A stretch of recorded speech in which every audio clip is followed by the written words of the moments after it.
Yuragimdagi alam. Muallif Shoista Muxtorova. Hikoyani tinglashdan oldin YouTube sahifamizga obuna bo'ling hamda hikoyani yangi qismlarini birinchilardan bo'lib tinglamoqchi bo'lsangiz, hoziroq kommentariyada qadab qo'yilgan link orqali o'tib, Telegram sahifamizga obuna bo'ling. Anvar o'rnidan turib, xonandalarning oldiga bordi. Zaynab opa Mohira opa bilan menga past ovozda "O'g'lim to'yim kuni surpriz qilaman deganda, ona haqida qo'shiq kuylasa kerak", dedi. Voy, buncha yaxshi. Zaynabxon, qo'shiq kuylayotganida chiqib o'g'lingizni quchoqlab o'ping. Ha, albatta shunday qilaman, dedi Zaynab opa suyunganini yashira olmay. Sokin musiqa yangray boshladi. Anvar mikrofonni qo'liga olib, sekin-asta sahnaning o'rtasiga kela boshladi. Zaynab opa jilmayib, o'g'liga faxr bilan qarab turardi. Yuz bursa ham bizdan jahon, majburlasin kechmayman birdam. Axir senla tirikman ishon, yoningdaman nima bo'lsa ham, yoningdaman nima bo'lsa ham. Ishqsiz qadam tashlolmayman hech, tushun hatto yasholmayman hech. Sensizlikka chidolmayman hech, yoningda men nima bo'lsa ham. Anvar ko'zini Maftunadan uzmay qo'shiq kuylab u tomonga jilmayib borardi. Kelin ham unga qarab jilmayardi.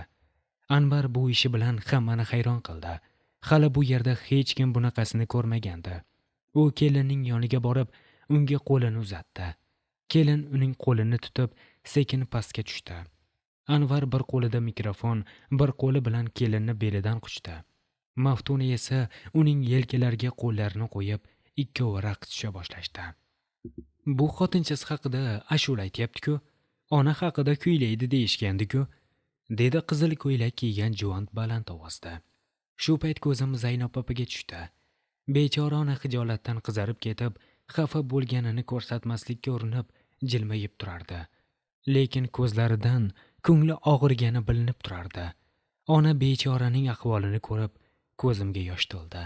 Balkim Zaynab opa bizga o'g'lining unga atab qo'shiq kuylashini aytmaganida, kuyovning kelin uchun kuylaganiga tabiiy holdek qararmidim. Negadir kuyovning bu qilig'i ko'zimga juda yomon ko'rinib ketdi. Onasini hurmat qilmay, uning qadriga yetmaydigan odamning to'yida qatnashish men uchun juda og'ir edi. O'g'lining to'yida hamma o'ynab xursandchilik qilar, ammo onasi bu yerda xuddi keraksizdek, begonadek edi. Qo'shiq tugagach, yana o'yin-kulgu davom etdi. Zaynab opa ham bizning oldimizga kelib, sekin o'tirdi. Uning ko'zlari qizargan, parishon xotir ko'rinardi. So'z boshlovchi yana kelin-kuyovni sahnaga taklif etdi. Hamma nima bo'lishini kutib, ular tomonga qarashdi. Kelin-kuyov sahnaning o'rtasiga chiqib, qo'llariga mikrofon olib, Radio 21 va Ziyodaning Unutolmadim deb nomlangan rep qo'shig'ini kuylay boshlashdi. Odamlar ularni qurshab olishdi. Qo'shiq tugagach, kelin va kuyov diskotekada o'ynaydigandek sakrab o'ynay boshlashdi. To'y davomida Iroda onasining oldiga biror marta ham yaqinlashmadi. To'y ham oxiriga yetdi. Kelin-kuyovni baxt uyiga kuzatishdi. Zaynab opa ham mehmonlar qatori birinchi marta yangi uyga qadam bosdi. Kelin Anvar bilan to'ydan oldin bir necha marta bu uyga kelib ketgani sabab qayerda nima joylashganini qaynonasidan yaxshiroq bilardi. To'yning ertasiga kelinning yuz ochtisini o'tkazib, mehmonlar birin-ketin keta boshlashdi. 3 kundan so'ng Irodaning eri kelib, u bilan bolalarini uyga olib ketdi. Uyda kelin-kuyov va qaynona qolishdi. Iroda ketgach, yoshlar yotoqxonalarga kirib ketishdi. Kech soat 7 ga yaqinlashgach, Zaynab opa mayli ikkovi ham charchagan, dam olishsin deb o'rnidan turib, o'zi sho'rva solib qo'ydi. Soat 9 larda kelin xonasidan chiqib kelib, eri va o'ziga sho'rva suzib, Anvar akam ovqatimni shu yerga olib kel dedilar deb, ovqatni olib, yotoqxonasiga kirib ketdi. Zaynab opa biroz ovqatlanib, undan so'ng xonasiga kirib yotdi. Zaynab opa uyqudan uyg'onib, oshxonaga chiqdi. Kelinning chiqishini biroz kutdi. Kelin chiqavermagach, o'zi choy damlab, nonushta qildi. U yana yoshlarni bezovta qilgisi kelmadi.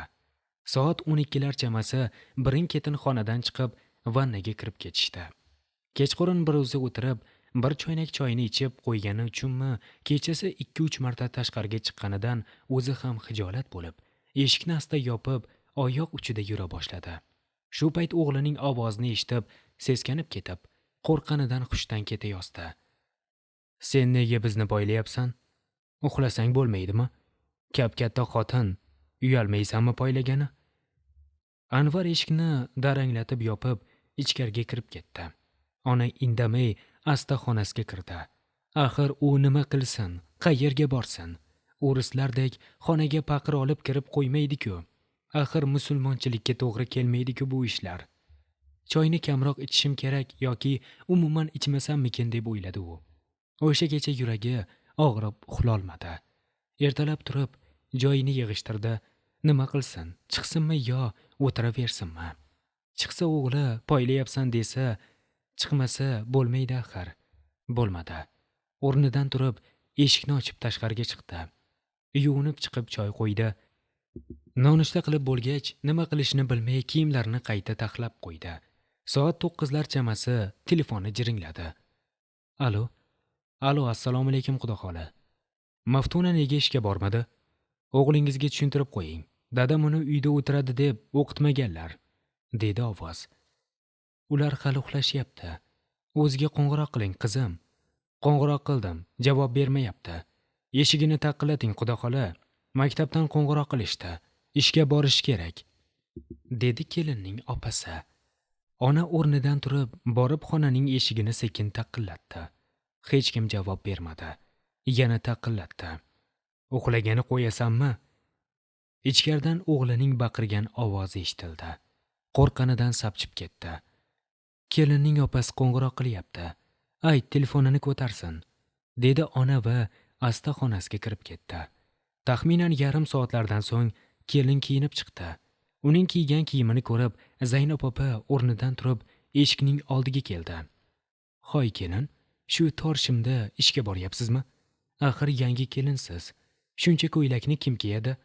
Yangi kelinligingizda kiyib oling. Bularni keyin ham kiyasiz", dedi.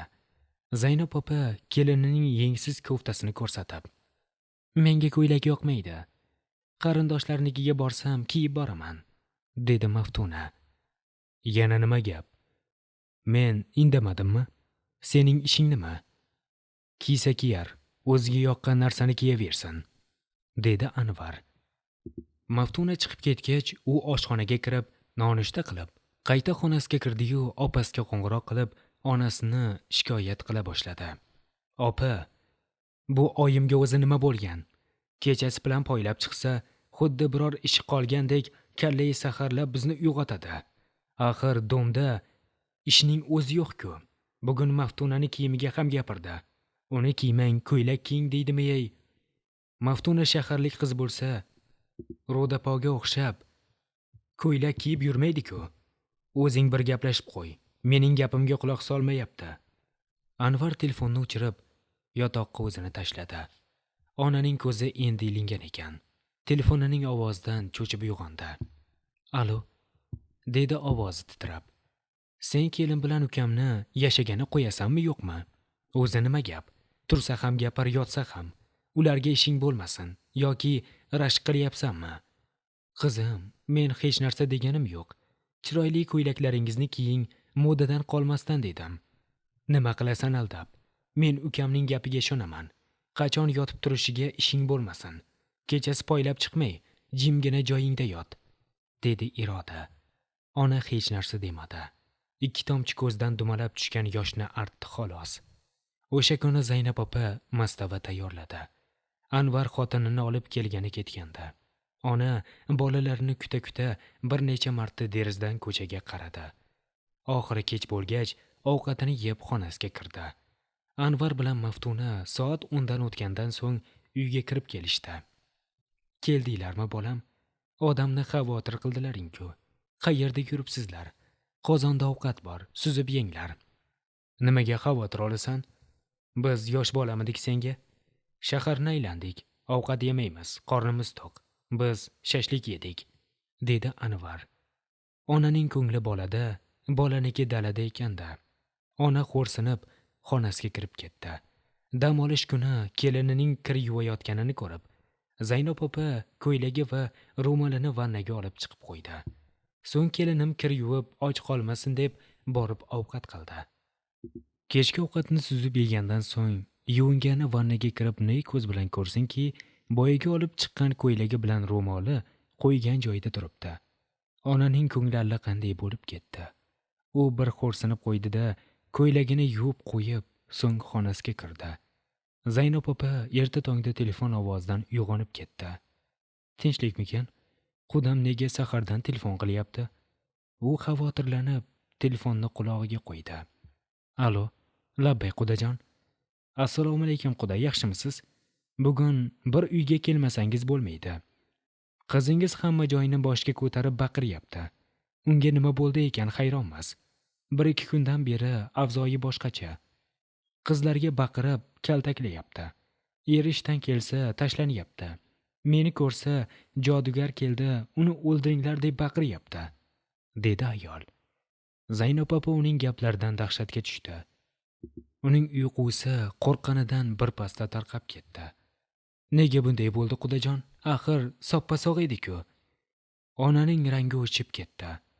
Sizga aytmay yurgandim, Zora o'ziga kelsin deb. Yanada avjiga chiqqanidan so'ng majbur bo'ldim aytishga. Bugunoq keling qudajon, bir ilojini topmasak bo'lmaydi. Xo'p, hoziroq yo'lga chiqaman, dedi Zaynob opa o'rnidan turib.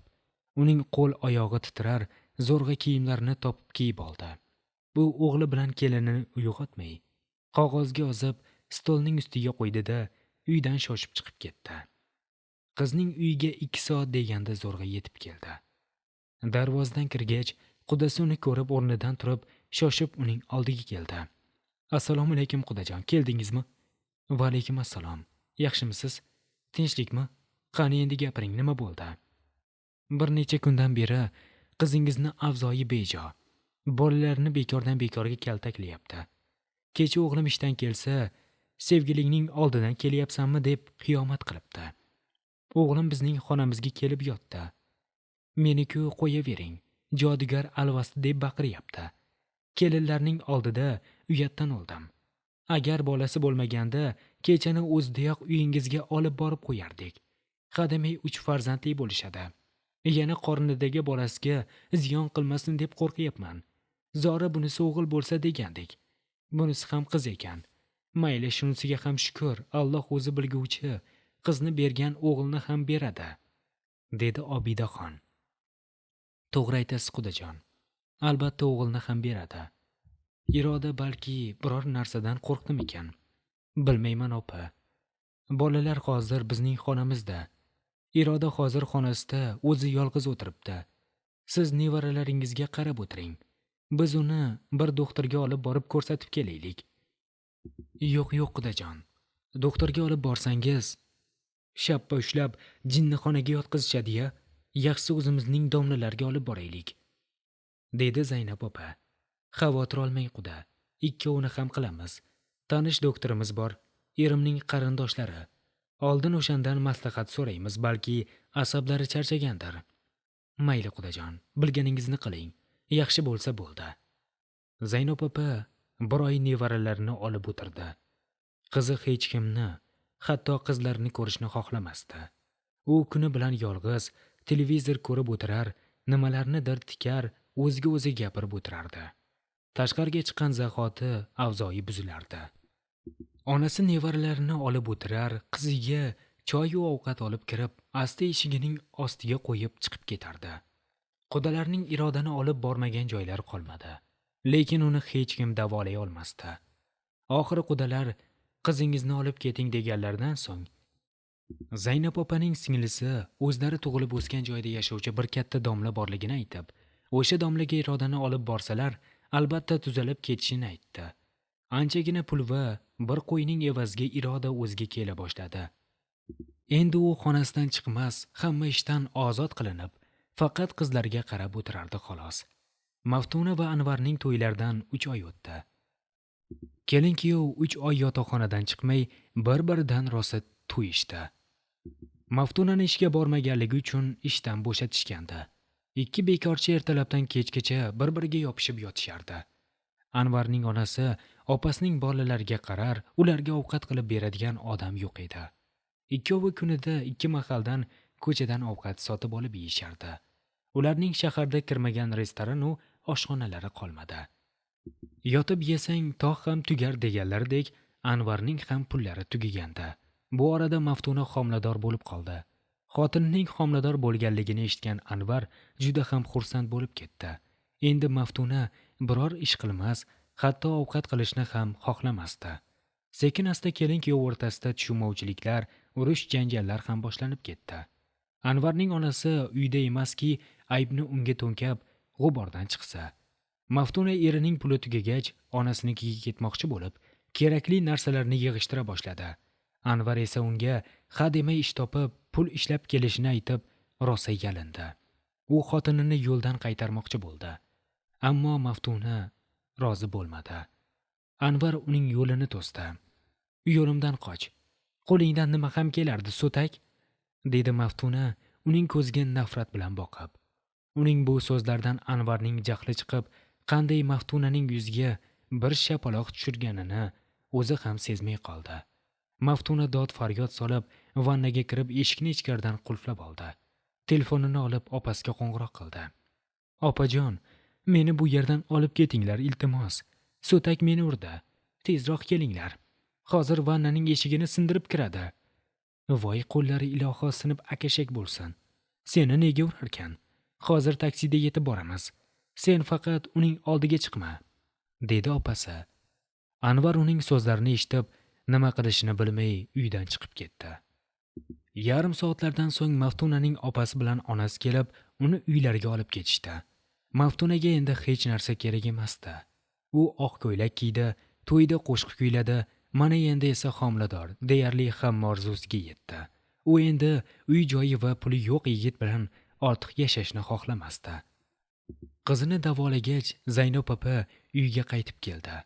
U eshikni ochib ichkariga kirib, atrofga qaradi-yu, hang-mang bo'lib qoldi. Hamma joy to'zib yotar, oyoq bosib kirishga joy yo'q edi. Eshikning ochilganini eshitgan Anvar o'rnidan sapchib turdi-da, "Maftuna, senmisan? Keldingmi?" deya yugurib kelib eshikni ochdi. Anvar eshikning oldida onasini ko'rib, biroz o'zini yo'qotib qo'ydi-da, "Ha, senmiding? Biror yegulik olib keldingmi?" "Nima ham olib kelardim? Oshiqcha pulim bo'lmasa", dedi Zaynab opa. "Kelin qayerda?" "Ketdi. Meni tashlab ketdi. Sen ketmaganingda balki ketmasmidi. Maftunaga uyning ishlari og'irlik qildi. Domda ish yo'q deganding-ku. Maftuna homilador. Hademay nevarali bo'lasan. Unday bo'lsa borib kelinni olib kel, bolam. O'zi kecha ketdi-ku, nega men borarkanman? Sen borasan ertaga." "Nega men borarkanman? Men bilan urushib, arazlab ketmadi-ku. O'zing ertalab turib, borib olib kel. Gapni ko'paytirib nima qilasan? Biror narsa pishar, qornim och. 2 kundan beri ovqat yeganim yo'q. Olib kelish bir gap bo'lar", dedi Anvar ichkariga kirib. 2 kundan so'ng Anvar xotinini olib kelgani qaynotasinikiga bordi. Maftuna opasi va onasi bilan Anvarni o'rtaga olib rosa katta janjal qilishdi. Janjalning ustiga kelib qolgan Maftunaning dadasi uni do'pposlab uydan haydab yubordi. 10 kundan so'ng ular kelib, uyni ship-shiydon qilib, hamma narsani mashinaga ortib olib ketishdi. Anvar 1-2 marta Maftunaning ko'chalariga borib, xotinining yo'lini poylardi, lekin u ko'rinmasdi. Narsalarni olib ketgan kun Maftuna sudga ajrashish haqida ariza yozdi. Ular 1 oydan so'ng sud orqali ajrashishdi. Buning hammasi Anvarga kamdek ijaraga olgan uyning egasi unga uyni sotmoqchiligini aytib, uyni bo'shatib qo'yishlarini so'radi. Anvar boshqa uy qidira boshladi. Bundan xabar topgan onasi betob bo'lib shifoxonaga tushdi. Anvar onasi shifoxonada davolanayotganida boshqa uy topib, u yerga ko'chib o'tdi. 1 haftadan so'ng Zaynab opaning ahvoli ancha yaxshi bo'lganidan so'ng Anvar uni yangi uyga olib keldi. Bu uy shahar markazida joylashgan bo'lib, uning ijara haqqi narigi uyga qaraganda ancha qimmatroq edi. Anvar mashinalarni yuvib tozalaydigan korxonaga ishga kirib, mashinalarni yuvib olgan oyligining yarmidan ko'pini ijara haqqiga to'lardi.